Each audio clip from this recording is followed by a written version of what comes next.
Le transrationnel, c'est comment on fait un pont entre ces mondes, et pour moi, la démarche artistique, c'est ça. C'est faire un pont entre ce que je montre à l'autre, ce que j'envoie dans le monde, ce que je communique, et toutes les rationalités qu'il y a derrière.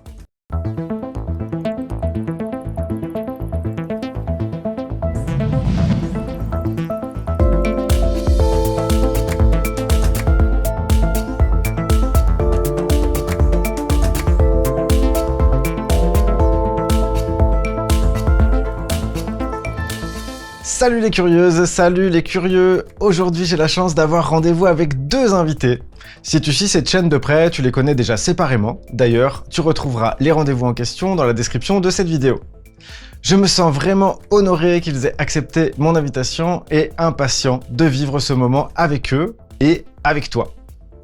Messieurs, je vais commencer par vous remercier car je vous vois comme deux chercheurs sincères avec du skin in the game, comme dirait Nassim Nicolas Taleb, mais également comme des êtres humains qui me touchent profondément par votre sensibilité et votre intelligence.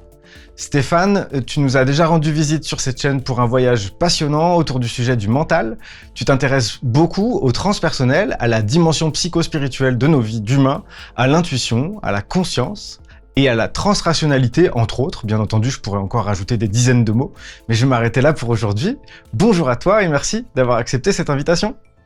Bonjour Mathieu, merci pour cette invitation, et je suis particulièrement touché de la partager avec le prochain invité que tu vas présenter. Chouette. Eh bien, Jean-François, tu nous as déjà rendu visite plusieurs fois sur cette chaîne pour parler de ton expérience personnelle, des cartes de la conscience, d'architectures invisibles, de Holon et de mille autres choses. Tu t'intéresses au développement transpersonnel et à la façon dont l'humanité pourrait poursuivre son parcours évolutionnaire vers plus de conscience, de complexité et d'harmonie. Bon, encore une fois, je fais que évoquer certaines choses. Et bonjour à toi et merci d'avoir accepté cette invitation. Avec grand plaisir, et puis plaisir aussi d'autant augmenté que voilà, il y a Stéphane que j'aime énormément, dont j'apprécie énormément aussi non seulement les travaux, mais l'intégrité de la personne, tout simplement. Donc très content. J'aimerais faire un petit détour pour présenter Gaëtan qui sera en régie durant toute l'émission et qui a rendu tout ça techniquement possible. À partir de maintenant, je vais vous poser des questions, mais je vais utiliser le tutoiement afin que la question infuse subjectivement pour chacun. Et donc, à chaque question, que celui pour qui une réponse émerge commence. Ça vous va? Parfait. Ok. Donc, voici ma première question. Comment va ta blessure originelle aujourd'hui?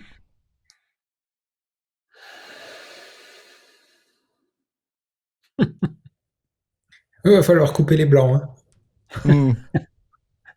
J'ai l'impression qu'elle est vive et qu'elle vise. Alors déjà, je suis en train de la personnifier, et qu'elle vise à se conscientiser, en fait, qu'elle vise à se vivre elle-même et prendre conscience d'elle-même.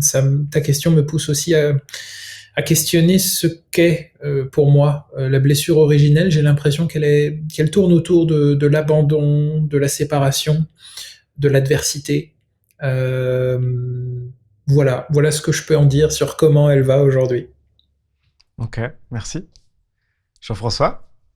Je crois que si on parle de blessure originelle, de toute façon, elle reste toujours vivace, présente, et à la fois un moteur de création, bien entendu. Je ne peux pas voir les choses que je fais aujourd'hui dans mon quotidien sans l'associer d'une façon ou d'une autre à cette blessure originelle.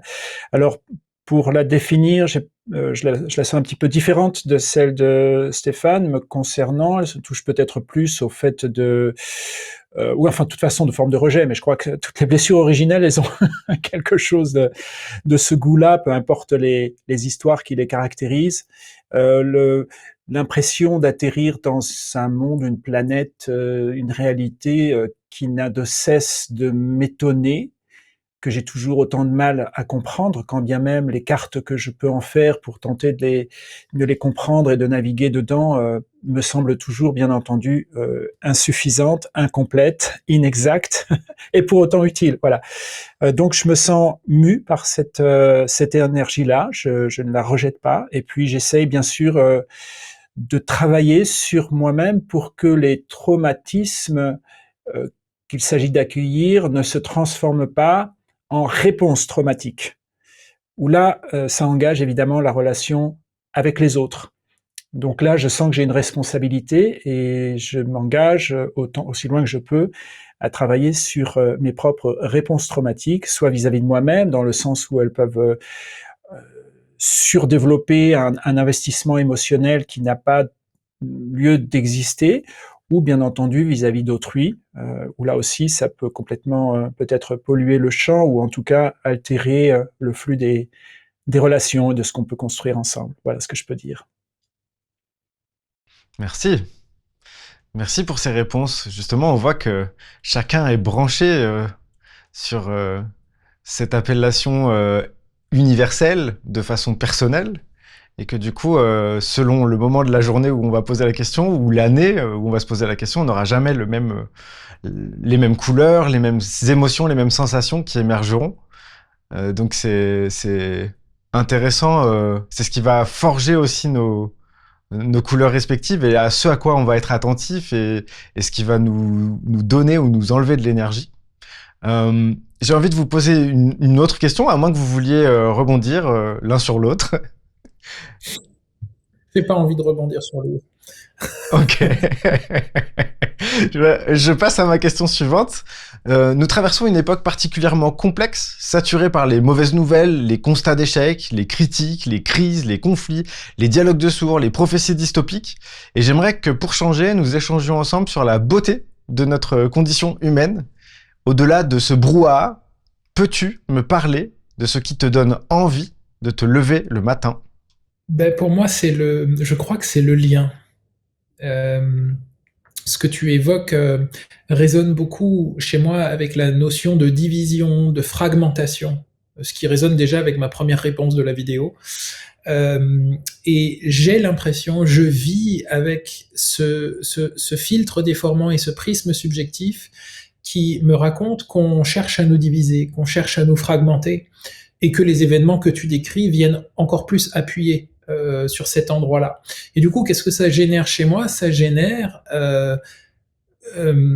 un mouvement qui dit, plutôt que de combattre ce qui ne va pas, essaye de créer ce que tu as envie qu'il advienne. Et donc, plutôt que de combattre ces divisions, que de combattre, c'est finalement ce que j'ai envie d'appeler parfois un abus collectif, un abus aussi politique, j'ai envie de créer ce qui va permettre de changer cela ou de traverser cela plus exactement. Et j'ai l'impression, dans ma manière de le voir, qu'il s'agit du lien. C'est-à-dire, quelles sont les manières d'être en lien, de nous unir, de nous rassembler, et même dans le désaccord. De quelle manière est-ce qu'on peut être en désaccord les uns les autres de manière saine, de manière respectueuse? Moi, c'est ça qui me donne envie de me lever le matin, parce que je suis, et je le sais, pas tout à fait fonctionnel à l'endroit du lien, moi, euh, et j'apprends toujours à être plus en lien et à ouais, j'apprends l'importance du lien et l'importance d'une manière saine de relationner, et je suis en chemin à cet endroit-là. Merci Stéphane, ça résonne beaucoup aussi avec ma propre posture. Je pense qu'on a un petit peu les mêmes. Ça veut dire de cette envie d'aller plus dans une expérience de création que de réaction déjà au monde, donc de passer de la création à la réaction. Pour ajouter mon petit grain de sable sur le truc, mon two cents, comme on dit en anglais, j'ai toujours un petit peu de mal avec voilà, on peut voir effectivement le monde sous l'angle des news qu'on entend du matin au soir et qui effectivement nous annonce déjà les nouvelles comme s'il s'agissait de quelque chose d'universel et qui couvrait l'essentiel de l'univers, du cosmos et tout ça, alors qu'il s'agit d'un récit parmi des milliards d'autres qui se construisent ensuite sur des grammaires qui elles-mêmes, sans parler même du récit, si on remonte en amont sur la granularité des grammaires qui elles-mêmes ont des mécanismes suprémacistes ou de violence engrammés en elles, tout ça. Donc, je ne sais pas s'il faut opposer à ça une vision positive à une vision négative, comme le verre à moitié vide ou à moitié plein. Moi, j'aime bien essayer de voir le verre en entier. Et ce qui me met dans un autre état que d'essayer de contrebalancer les mauvaises nouvelles et d'essayer de voir du positif ou même de me déconnecter des mauvaises nouvelles. Moi, j'aime bien écouter les news pour voir comment le monde actuel se raconte, ou en tout cas une partie du monde dans lequel je vis se raconte lui-même. Je trouve ça très intéressant.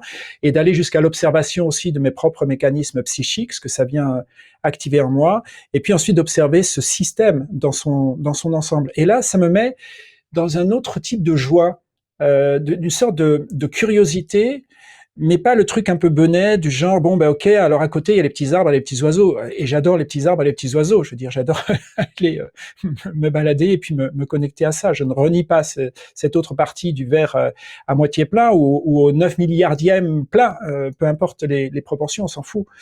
Mais voilà, essayer autant que je peux de voir ce verre tout entier et laisser vivre cet étonnement, une qualité d'étonnement qui va au-delà du simple émerveillement. L'émerveillement, on peut avoir dans des moments amoureux, dans un coucher de soleil ou justement les petits oiseaux, mais je me sens mieux dans une autre qualité d'étonnement du monde en essayant voilà, de voir de multiples perspectives. Ça touche aussi à la perspectivisme dont nous parlions.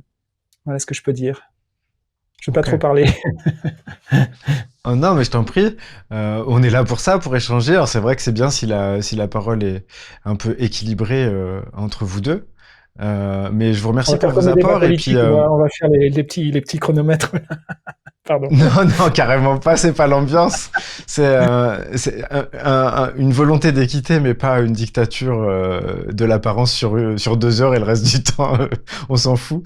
Je vais un peu préciser d'où partait ma question. En fait, ma question, elle part du phénomène d'influence, c'est-à-dire qu'en fait, finalement, je pense que tu as raison, Jean-François, de souligner que le monde ne se résume pas à ce que on peut en dire médiatiquement parlant, mais il y a un pouvoir d'influence de peu de gens qui a l'air de prendre le dessus sur notre capacité, j'ai l'impression, en tout cas, à nous imaginer collectivement dans le futur. En tout cas, ça met du gravier dans la machine, quoi. Il y a une sorte de tristesse, d'impossibilité de projection, où la projection, elle va toujours être en lien avec un effondrement, une fin, quelque chose. Et donc, je trouve ça vraiment très triste. Et je me dis, c'est pas pour contrebalancer ça de façon binaire, c'est simplement de dire ah là, ce pouvoir d'influence est vraiment, j'ai l'impression, ravageur dans la capacité de projection heureuse de chaque individu qui se laisse infiltrer par ce genre d'informations. Et donc du coup, je me dis bah tiens, tous les trois, j'aurais envie qu'on nourrisse un peu le côté collectif joyeux qu'on peut entrevoir, et chacun avec ses mots, avec sa vision. Donc du coup, de faire à la fois de l'individuation au niveau du discours et du collectif au niveau de la rencontre. D'ailleurs, pour évoquer un point commun qu'on a tous les trois, je crois, je voulais partir là-dessus, c'est le fait de nous vivre comme des artistes et de penser notre contribution comme une œuvre artistique. Alors, est-ce que je me trompe déjà? C'est ma première question. Et qu'est-ce que ça apporte et qu'est-ce que ça enlève de se vivre comme un artiste, si jamais vous êtes d'accord tous les deux pour signer ce postulat de départ? Je vais laisser Jean-François prendre sa respiration.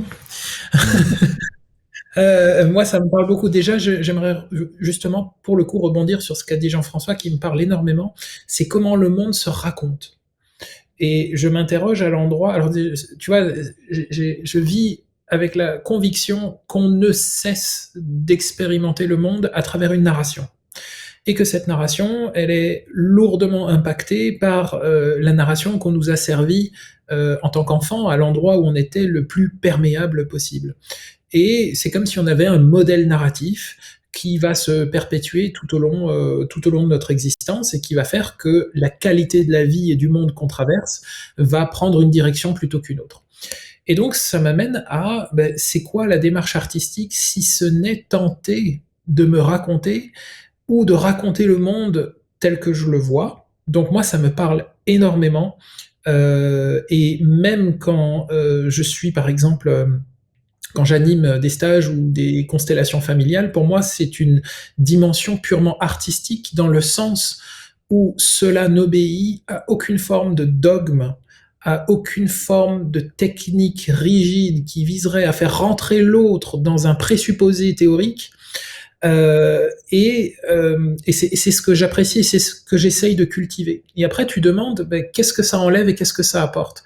Moi, j'ai l'impression que ça apporte de l'organique, que ça apporte justement du transrationnel, c'est-à-dire ce pont entre l'aridité de la rationalité et le côté complètement, on va dire, désincarné, potentiellement présupposément bancal de l'irrationalité. Le transrationnel, c'est comment on fait un pont entre ces mondes. Et pour moi, la démarche artistique, c'est ça. C'est faire un pont entre ce que je montre à l'autre, ce que j'envoie dans le monde, ce que je communique, et toute l'irrationalité qu'il y a derrière. Et donc, qu'est-ce que ça enlève? Pour moi, c'est peut-être presque plus précieux. Qu'est-ce que ça enlève plutôt que qu'est-ce que ça apporte? Ça enlève du dogme, ça enlève de la rigidité, ça enlève de l'aridité technique. Et le monde tel que je me le raconte, justement, c'est un monde qui vit à travers mon filtre déformant, dans une dérive matérialiste, dans une dérive sceptique et dans une dérive scientiste. Et un des remèdes pour ça, le vecteur remède, c'est la position d'artiste qui dit, finalement, regarde le monde tel que je le vois plutôt que tel qu'on voudrait que tu le vois. Voilà, et je vois ça comme un partage de cœur, un partage d'esprit, et voilà, je trouve que ça amène de la couleur et ça enlève de la rigidité et de l'aridité. Ok, merci. Jean-François? Oui, mais une fois encore, je me retrouve tellement dans ce que Stéphane vient de dire. Et encore une fois, cette histoire de passer de la réaction à la création. Et ça, oui, je vois aussi combien il s'agit d'une guerre des récits qui se passe un petit peu partout, hein, des suprématies de récits, notamment ceux qui maîtrisent, ceux qui ont la main mise sur les médias, donc peuvent imposer des récits à tout le monde à force de matraquage, à force de mobiliser les vaisseaux de ces récits. Donc, moi, ça m'intéresse beaucoup cette idée de création et notamment d'accueillir la réalité, le monde tel que je le vois, comme aussi un acte artistique. Je crois qu'on a aussi beaucoup produit, indépendamment de ce qu'on nous balance dans les news, avec que des questions de causalité, qui a fait la guerre à qui a provoqué quoi, etc. Je crois qu'on a tendance aussi, à ce stade de notre évolution, à parler aussi du monde et de la réalité comme des chaînes causales qui s'enchaînent sans une grande liberté. Même la notion d'évolution, finalement, on parle d'une espèce qui a évolué suivant un besoin particulier. Un écosystème a aussi évolué selon un besoin particulier, ça veut dire selon des chaînes causales explicatives. Et ça ne me semble pas faux, mais parfaitement réducteur. Je crois qu'il y a un acte profondément artistique dans l'univers en tant que tel. Et d'ailleurs, il suffit de voir toutes les formes, les créations complètement dingues qui existent dans cet univers. Et voilà. Et le réduire à de l'explicatif causal me semble un petit peu réducteur. Et j'aime bien me relier aussi à ce genre de choses et aller écouter cet acte artistique dans tout ce qui dans tout le manifesté autour de moi. Ouais. Je sais pas, toi, Okay. Stéphane, comment tu vis ça, toi aussi, de ton côté? Comment tu le ressens? Eh bien, quand j'ai cru comprendre à travers tes mots que la nature même de la réalité est fondamentalement artistique, c'est-à-dire qu'elle s'affranchit de toute forme, de tout fantasme d'objectivité, et que sur cet indicible, l'humain, pour tenter de contrôler son environnement, et je pense que ça part de plusieurs traumatismes collectifs, va tenter d'appliquer une forme d'objectivité, une forme de rationalité, qui va nous éloigner d'une démarche artistique fondamentale que j'ai beaucoup de mal à séparer de la spiritualité. Oui, en même temps, je trouve ça intéressant de voir le passage de conscience à la rationalité. Donc, on en parlera d'ailleurs peut-être justement dans un échange futur avec Mathieu, hein, le passage du pré-rationnel ou de l'irrationnel au rationnel, et après ce qui dépasse effectivement ces limitations ces limitations du rationnel. Et de se questionner, il y a quoi dans nos discours qui nous maintiennent, non seulement dans les récits, mais dans les constructions même grammaticales de nos récits, qui peuvent nous maintenir dans ces consciences limitantes, ces traumatismes collectifs. Je trouve ça fascinant de voir combien, notamment, deux grammaires que nous utilisons, celle du langage là, que j'utilise, et puis la grammaire que nous utilisons pour les richesses, à savoir l'argent, représentent des grammaires qui perpétuent ce traumatisme, qui contiennent ce traumatisme en elles. Et je trouve ça donc intéressant de voir les systèmes en tant que tels, parce que là aussi, tous les récits qu'on entend notamment nous parlent de causes simplistes, genre Trump a décidé ça, Poutine a répondu ça, Macron a fait ci, enfin voilà, comme si on regardait un match de foot, de joueurs qui se tapent dessus ou qui se passent la balle, ça dépend comment on regarde les choses, mais toujours dans une source causale ultra simpliste. Et je trouve intéressant de voir que ces récits causaux se trouvent aussi, ces formes causales se trouvent aussi complètement engrammées dans les grammaires, justement. Je ne sais pas comment tu ressens ça, toi, Stéphane. Tu parles de simplisme, moi j'aime bien parler de réductionnisme. Ça va. Et j'ai la sensation que c'est très choisi, que le réductionnisme est souhaité et que oui, que ça répond au fantasme de manipulation de la réalité. Rendons les choses très simples. Et c'est ce qu'un ami qui s'appelle Ansgar Rougemont, qui est psychiatre en Suisse, appelle la religion sans nom. Et en fait, aujourd'hui, c'est vrai que quand on observe le monde, il n'y a plus vraiment de religion au sens propre, dans le sens qu'elle ne nous relie plus à une forme de transcendant, qu'elle ne vend plus une forme de promesse d'éternité ou d'immortalité. Cette religion sans nom, c'est un syncrétisme entre réductionnisme, scientisme, capitalisme, consumérisme, et qui voudrait nous rendre finalement corvéables et dociles. En tout cas, c'est comme ça que je le vois, et je découvre à travers tes mots la notion de grammaire. Et effectivement, ce sont des grammaires consuméristes, simplificatrices, réductionnistes, et voilà comment j'ai l'impression de voir les choses. Et je crois que, pour revenir à la démarche artistique, il y a aussi cette notion d'humilité et de nuance. L'humilité, c'est en fait, je sais pas et je comprends rien. J'essaye de maintenir une posture. Toi, tu appelles ça d'étonnement. Moi, j'appelle ça d'observateur qui suspend son jugement. Je crois que ça s'appelle l'époquet, cette forme d'équanimité qui consiste à suspendre son jugement. Et ce qu'on voudrait nous faire pour nous fragmenter, finalement, le phénomène auquel c'est surtout de ne pas suspendre notre jugement, c'est d'avoir un avis sur tout, d'avoir un camp, de sorte à ne pas nous relier. Parce que si tu es dans le camp autre que moi, tu deviens un ennemi, j'ai un avis différent du tien, j'ai raison, donc implicitement tu as tort.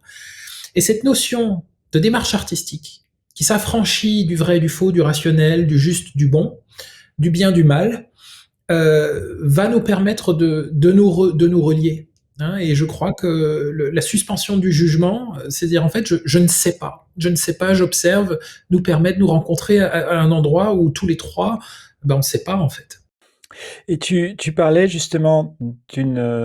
alors déjà, je te rejoins sur cette notion de religion sans nom. On se trouve complètement, pour moi aussi, dans des thèmes tout à fait religieux, ça veut dire d'acceptation de dogmes et d'une sorte de transcendance évidente et non questionnable, comme par exemple, je sais pas, l'économie aujourd'hui. Enfin, il y a rien de plus dogmatique et de non questionnable que les postulats économiques que l'on entend, et tant d'autres choses. Mais tu parlais donc d'une intention. Tu la vois d'où, cette source de l'intention? Comment tu la perçois? Eh bien, je crois que toute forme d'autorité s'assoit sur le consentement de la matière dans laquelle elle puise son autorité. Et la matière d'une autorité, qu'elle soit étatique ou institutionnelle, c'est les humains qui lui confèrent l'autorité. Et donc, la grammaire de cette autorité, le discours, doit forcément construire un consentement. Et ça nous amène à, je crois, quelque chose qui s'appelle, je sais plus quel est l'auteur, on me pardonnera, La fabrique du consentement. Euh, et Chomsky? voilà. Ah, Noam Bernays, Chomsky. pardon. Noam Chomsky, non? Oui, Noam Ouais, Chomsky, tout à moi fait. j'étais sur Chomsky. Ouais. Et je crois que c'est ça qui est à l'œuvre quand tu me demandes mais qui, mais quoi, qu'est-ce qu'il voudrait, c'est que, si tu veux, selon moi, la structure fondamentale des interactions humaines, elle est pyramidale, elle est devenue pyramidale, elle est devenue hiérarchique, et on pourrait même aller jusqu'à tirer le fil et dire patriarcale. Et ces trois notions s'enchevêtrent pour donner quelque chose qui se base sur un grand traumatisme collectif qui est la domination. Et cette domination, elle s'assoit sur des formes de fragmentation idéologique qui nous empêchent de nous rencontrer et d'aplatir la pyramide. C'est comme ça que je le vois. Je sais pas ce que tu en penses. Oui, je fais le même constat et j'essaie à chaque fois, autant que je peux, de remonter une itération plus loin, voilà, où je me questionne en termes évolutionnaires. Il y a quoi qui a amené à ce type de conscience, ce que j'appelle cette conscience suprémaciste ou les mécanismes de domination qui passent par tout ce que tu as si bien décrit, hein, voilà, la fragmentation, diviser pour mieux régner, les mécanismes d'aliénation, la perpétuation aussi des traumatismes, qui créent aussi des formes d'assujettissement, l'institutionnalisation de la domestication, en particulier au travers l'école, et puis bien sûr les assujettissements aux récits collectifs voilà, qu'on nous balance depuis la naissance. Donc pourquoi il y a ces matrices-là? Autrement dit, pourquoi ces structures de pouvoir émergent? Pourquoi elles attirent à leur tête principalement des gens, je vais dire, atteints de sociopathie, hein, ça sélectionne plutôt ce genre de personnages, puisque cette conquête du pouvoir oblige évidemment à jouer un game, un type de jeu qui oblige à ce comportement, et même si on ne l'a pas au début, on peut démarrer dans des institutions politiques ou sociales, ou peu importe, avec de réels espoirs de faire une différence, et puis 20 ans, 30 ans, 40 ans plus tard, on a tellement internalisé les règles du jeu qu'on devient ces règles-là, et on peut se retrouver à des comportements tellement intériorisés qu'on ne se rend même plus compte de ce que l'on fait à ce moment-là. Moi, je le vois se produire tout le temps.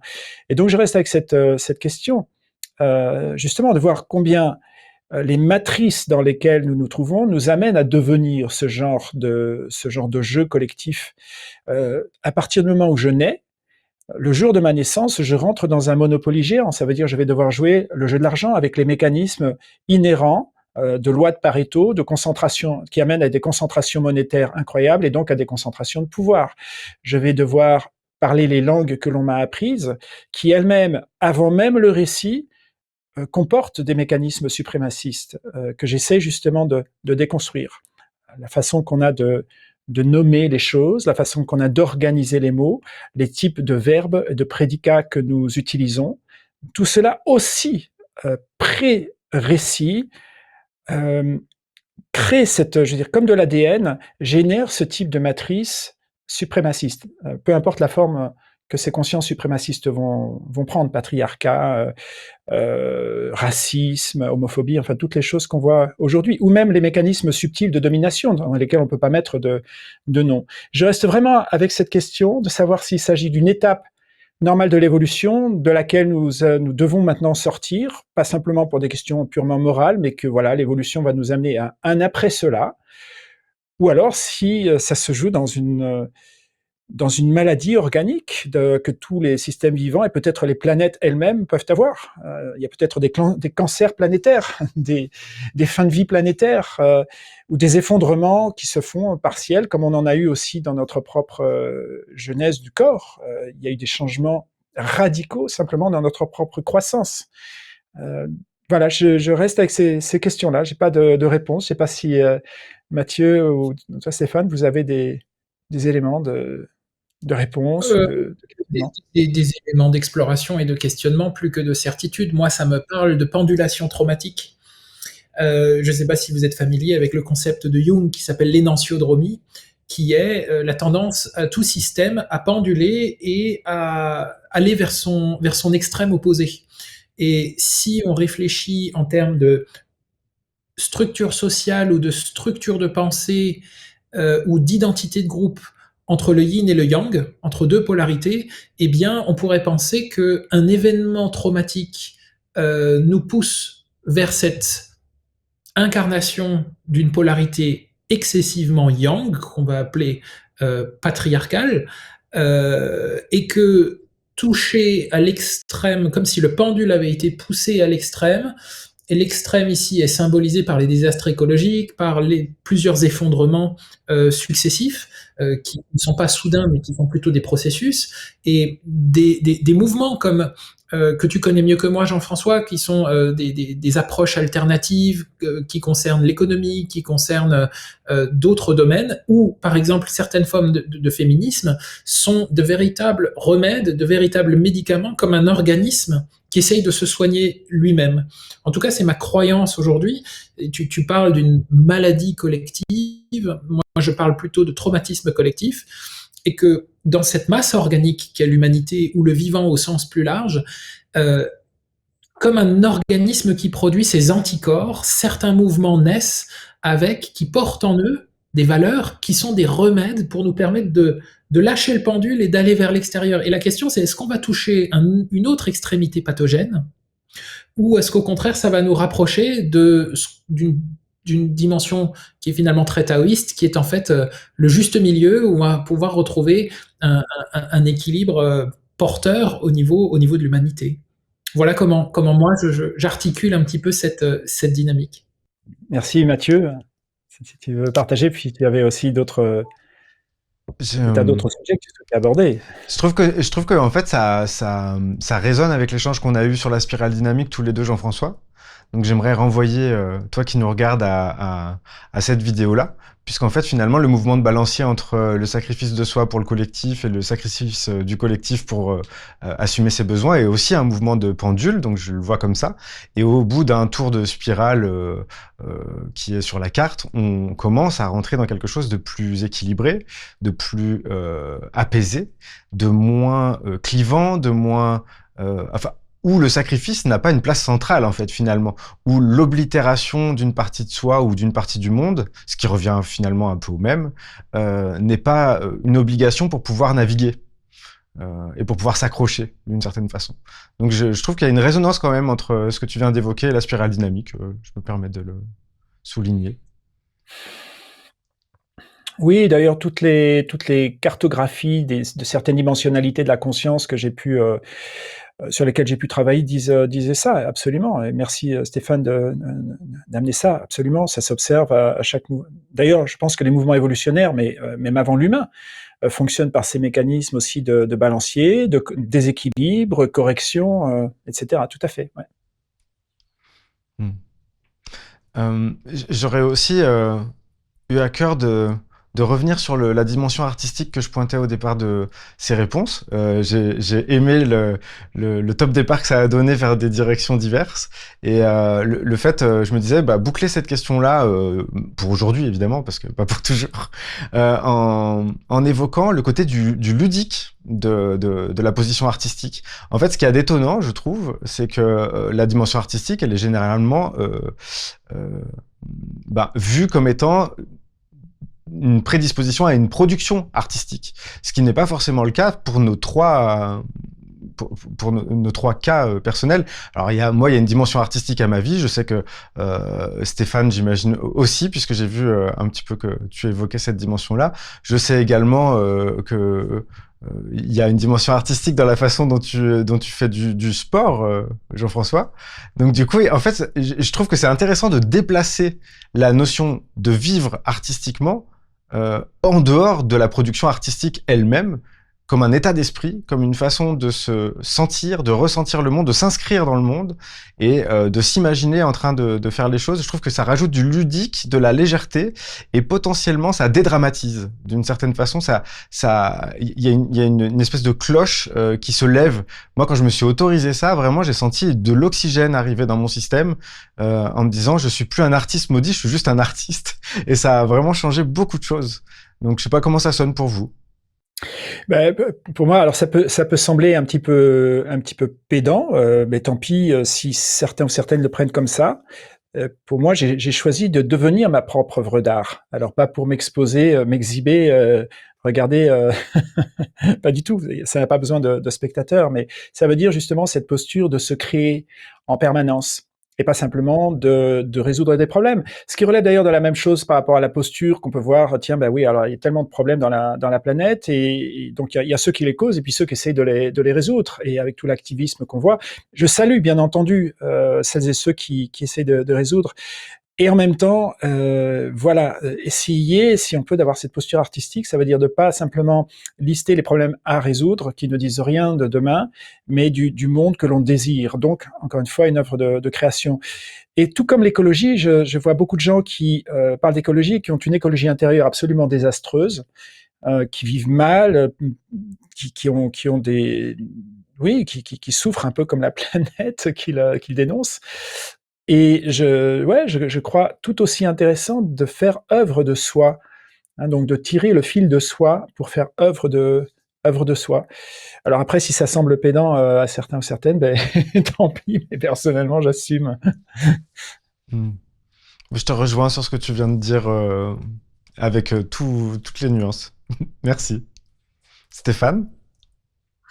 J'ai pas grand-chose à rajouter à ça. Je trouve Ok. que Jean-François est un petit peu plus loin sur ce chemin que moi, et donc j'écoute surtout. Hmm. J'en ai parlé en introduction, vous vous intéressez tous les deux à ce qu'on appelle le transpersonnel. Et j'ai l'impression que si je vous pose comme question c'est quoi pour toi le transpersonnel, on va avoir des réponses qui vont différer et se compléter. Aussi, je mets ça au milieu. C'est quoi pour toi le transpersonnel? Alors il y aurait une manière très académique de répondre que je vais raccourcir. C'est un quatrième mouvement de la psychologie qui intègre des dimensions spirituelles dans l'approche purement psychologique, dont Jung est à mon sens une des sources premières avant ceux qui ont formalisé la psychologie transpersonnelle. Néanmoins, d'une manière un peu moins rationnelle et un peu moins académique, ce que j'ai envie de dire, ce mot-là me questionne, enfin vient chercher chez moi, à quoi suis-je identifié?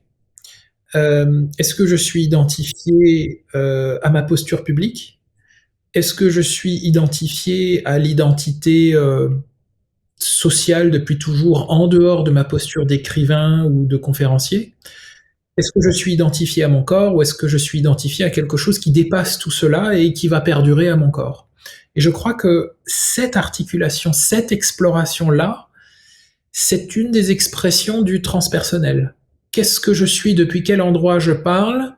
Le transpersonnel vient ajouter une dimension trans, c'est-à-dire une dimension qui va traverser les lieux communs, les lieux tangibles, et je pense que cette flexibilité cognitive qui consiste à dire je ne suis pas que un auteur, un personnage public, je ne suis pas que mon corps, je ne suis pas que l'identité Stéphane Schellinger, mais je suis quelque chose qu'on peut toucher tous à travers des états élargis de conscience, ne serait-ce qu'à travers le rêve, qui est déjà un état élargi de conscience, permet, comme dit, une forme de flexibilité cognitive qui permet aussi une forme d'équilibre intérieur, de relativisme, de hauteur. Et je crois que le mot transpersonnel, c'est ça me parle de pont entre plusieurs paradigmes, notamment entre psychologie et spiritualité, mais aussi entre corps, âme et ego, par exemple. Ok, merci. Ouais, merci Stéphane. Pour ma part, je lui ai pris un sens peut-être un petit peu plus spécialisé, lié à mes propres travaux. Je parle en fait de 3 types de développement que l'on peut faire, et je parle en fait de développement transpersonnel. Alors par distinction, je ne vais pas dire par opposition, parce qu'il n'y a pas de cloisonnement, il y a plus des tropismes hein, qu'on doit avoir, des continuités, mais donc par distinction du développement personnel. Le développement personnel va toucher justement à tiens, comment je fais face à mes traumatismes d'enfance, à mon histoire personnelle, à mon histoire transgénérationnelle qui me vient de ma lignée, qui a son caractère unique lié à ma personne. Donc là, ça touche au développement personnel. Je parle aussi du développement impersonnel, à la troisième personne, hein, ça veut dire les sciences, la connaissance, on va dire, des choses du monde, y compris de soi d'ailleurs, sa physiologie, sa propre psychologie, ses mécanismes psychiques, mais de les aborder comme des objets à observer, alors que le développement personnel touche au je, donc le développement impersonnel touche au it en anglais, troisième personne, et le développement transpersonnel touche on va dire, au collectif, donc à l'intersubjectivité qui se vit en moi, et qui elle aussi a besoin d'une réflexion évolutionnaire. Autant j'ai besoin d'évoluer sur mes sujets personnels, autant on a besoin d'évoluer sur le ça, le it, la troisième personne, de mieux comprendre ce qui nous entoure et ce qui nous constitue. Et autant les traditions spirituelles n'ont pas encore, pour des raisons de temporalité tout simplement, investi le nous qui vit dans le je. Ça veut dire donc l'interpersonnel. Je donne un exemple. Là, je parle donc du français, je parle une langue que j'ai internalisée, intériorisée complètement à un tel point que je rêve dans cette langue, que je réfléchis dans cette langue. Lorsque je me parle à moi-même et que j'écoute une voix intérieure, elle parle dans cette langue, elle a donc des mots, et elle a aussi des enchaînements grammaticaux. Et ce qui fait que, en me demandant, tiens, comment, en voyant les limitations de conscience de ce collectif qui vit en moi, j'aborde le développement personnel dans une question: comment faire évoluer aussi ce collectif qui vit en moi. D'où, par exemple, le choix d'avoir depuis longtemps supprimé le verbe être de mon langage, et qui fait que j'ai vu, j'en ai parlé, on en a parlé déjà dans un précédent échange avec Mathieu, et dont j'ai pu voir effectivement les extraordinaires bénéfices dans ma conscience, notamment de désactiver des mécanismes de violence qui imposent des choses qui sont aux autres ou à moi, versus des choses que je ressens, que je pense, ou etc. Donc il y a plein de bénéfices, je vais pas les redire dessus, mais pour moi, voilà, ça participe d'un élément très concret de développement transpersonnel. Tout comme, depuis longtemps, d'avoir choisi de ne plus manger ou contribuer à la mise en esclavage ou à la mise à mort d'êtres sentients, qui aussi participent moins de mon histoire personnelle que de choses et de récits que la société a implantés en moi, et que je cherche donc là aussi à questionner dans une perspective évolutionnaire. Ça veut dire d'écouter ce qui a envie de bouger, de se créer, de s'inventer. Encore une fois, aussi dans la perspective artistique, hein, parce que là, il y a de la recherche, il y a du tâtonnement, il y a du désir de création en tant que tel. Voilà un petit peu ce sens que je mets. Je crois aussi que autant nous avons dans l'évolution de notre conscience humaine développé une science, enfin une façon d'aborder le sujet, le jeu, et les traditions spirituelles le font depuis longtemps en donnant des outils d'exploration de la conscience, d'exploration de soi, et donc forcément de l'au-delà de soi, hein, bien entendu. Je répète, il n'y a pas de cloisonnement fixe dans tout ça. Plus récemment, la méthode scientifique nous a donné des outils cognitifs d'exploration du ça à la troisième personne, et je me demande si nous n'arrivons pas maintenant dans une ère où nous allons aussi développer des outils intersubjectifs ou transpersonnels qui ne relèvent ni du soi, ça veut dire on oblitère la subjectivité, ni du je où il n'y a que la subjectivité, mais où il y a cette intersubjectivité. Et là, je pourrais développer peut-être plus tard sur ce sujet, mais j'ai la sensation, le feeling qu'il y a une immense ère cognitive et d'exploration qui se joue aussi là-dedans. Voilà. Je ne sais pas comment vous accueillez ça. Très rapidement, j'aime beaucoup quand j'entends le mot intersubjectivité, c'est un des remèdes au fantasme de l'objectivité. Fantasme collectif de l'objectivité, c'est-à-dire il existe quelque chose indépendamment de ce que toi tu vois, de ce que moi je vois, il y a une réalité qui a sa réalité propre, interdépendante de notre regard. Personnellement, j'ai beaucoup de mal à adhérer à ça, mais c'est un fantasme de la science qui dérive vers une forme de matérialisme scientifique ou de scientisme, j'allais dire réductionnisme scientifique, mais réductionnisme scientifique, c'est un pléonasme. Et je crois que la solution, c'est une approche plus phénoménologique, c'est-à-dire la prise en compte de l'endroit où notre subjectivité se rencontre. Ça implique de valoriser la subjectivité de chaque personne, c'est-à-dire son expérience de vie comme valable, et de favoriser ce lieu où les deux se rencontrent et où nous faisons justement un lien. Voilà. Oh, ben, juste pour ajouter une petite chose, raison pour laquelle les recherches en métapsychique ou ce que d'autres peuvent appeler la parapsychologie ou les phénomènes psy, en fait, m'intéressent autant. Ça veut dire en fait ce qui ne colle pas sur la carte, parce que sur la carte de l'objectivité scientifique justement, parce que ces phénomènes-là dans l'objectif, mais n'arrivent à se produire que quand il y a énormément d'intersubjectivité. Les recherches le montrent aujourd'hui.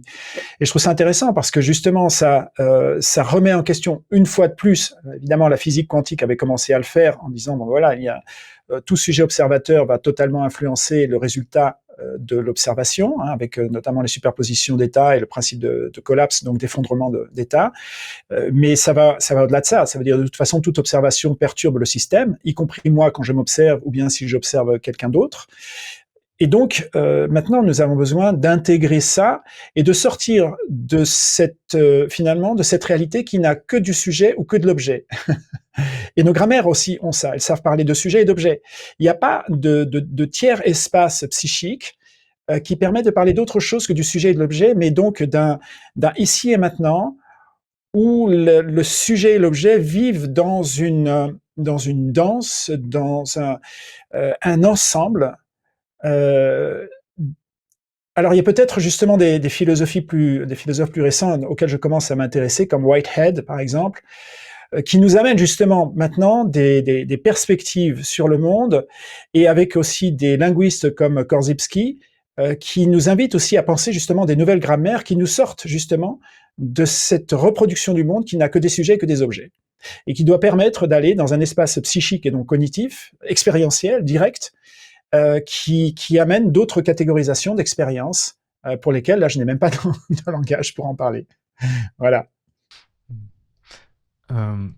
Je profite pour faire une petite incise pour te remercier, Jean-François, de faire exister cet espace de frustration du non-exprimable. Je trouve ça super chouette d'avoir ça qui crépite, de manière à être particulièrement attentif à notre illusion de tout, en fait, dans ce qu'on vit comme étant notre voix intérieure, nos codes, de pas se sentir complet au point d'ignorer nos limites, nos confins, là où ça grignote, quoi. Là où ça pourrait encore se révéler avec des mots nouveaux, des nouvelles façons de concevoir, d'interagir, de se représenter, de s'inscrire, de se déclarer et de se relier au final. Donc merci pour ça. Avec plaisir. Stéphane, tu avais quelque chose à ajouter? Non, non, non. Ok. La question suivante me va très bien. Ok, super.